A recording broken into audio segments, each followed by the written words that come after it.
Sudhakar encounter అంటూ కూడా చూడొచ్చు 2004లో అనుకుంటా బహుశా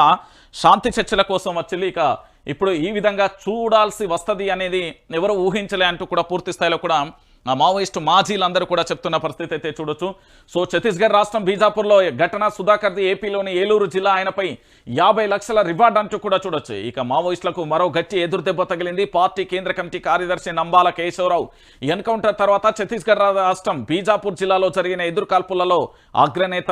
Lakshmi Narasimhachalam alias Gautam alias Sudhakar alias Bandi Prakash నెలకొరిగారు ఇక బీజాపూర్ జిల్లాలో నేషనల్ పార్క్ అటవీ ప్రాంతంలో మావోయిస్టులు సంచరిస్తున్నారనే సమాచారం మేరకు జిల్లా రిజర్వ్ గార్డ్ దాంతోపాటు స్పెషల్ టాస్క్ ఫోర్స్ భద్రతా దళాలు సర్చ్ ఆపరేషన్ నిర్వహించాయి ఈ క్రమంలో మావోయిస్టులు తారసపడి జవాన్లపై కాల్పులు జరిపారు వెంటనే అప్రమత్తమైన జవాన్లు ఎదురు కాల్పులకు దిగారు ఇరు వర్గాల మధ్య భీకరమైన పోరు కొనసాగింది దీంతో జవాన్ల దాటికి తాళలేక మావోయిస్టులు అక్కడి నుంచి పారిపోయారు ఇక జవాన్లు ఆ ప్రాంతాన్ని తమ ఆధీనంలోకి తీసుకున్నారు అంటూ కూడా చెప్పిన పరిస్థితి కనబడుతోంది ఇక రోజు రోజుకు తెలంగాణ రాష్ట్ర వ్యాప్తంగా కాదు యావత్ భారతదేశ వ్యాప్తంగా కూడా మావోయిస్టు పార్టీకి సంబంధించిన ఉనికి లేకుండా చేయాలని భారతీయ జనతా పార్టీకి సంబంధించి పూర్తి స్థాయిలో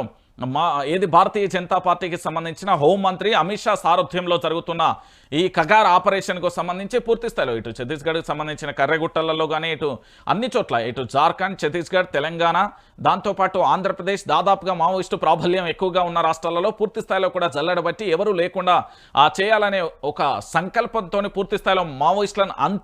ముట్టించాలంటూ పూర్తి స్థాయిలో భీకరమైన కాల్పులు అయితే జరుగుతుంది సర్చింగ్ జరుగుతుంది పూర్తి స్థాయిలో ఎక్కడికక్కడ కూడా వాళ్ళనైతే అంతమొందిస్తున్న పరిస్థితి కనబడుతుంది ఇక మావోయిస్టులు రోజు రోజు తమ యొక్క కీలకమైన నాయకులను కోల్పోవడం దాంతోపాటు పూర్తి స్థాయిలో కూడా నాయకులకు సంబంధించి పూర్తిగా కూడా ఒకటే మాట చాలా భయంకరమైన పరిస్థితులలో కూడా కీలకమైన వ్యక్తులను కోల్పోతున్న తరుణం మావోయిస్టు పార్టీ ఉనికి అనేది ప్రశ్నార్థకంగా మారుతున్న తరుణం సో భవిష్యత్తులో ఎలా ఉండబోతుంది అనేది కూడా ప్రశ్నార్థకంగా మారుతుంది సో ఇలాంటి పరిణామాలే చోటు చేసుకుంటే ఏంటి అనే ప్రశ్న కూడా ఉత్పన్నం సో భవిష్యత్తులో ఏం జరుగుతుంది ఎలా ఉండబోతుంది అనేది మనం కూడా వేచి చూడాల్సిన పరిస్థితి ఇప్పటికైనా మావోయిస్టులు ప్రజా జీవితంలోకి జనజీవన స్రవంతిలోకి వస్తారా లేకపోతే ఇదే విధంగా ఉంటారా లేకపోతే ఇట్లానే ఉంటారా అనేది కూడా మనం కూడా వేచి చూడాల్సిన పరిస్థితి అయితే కనబడుతుంది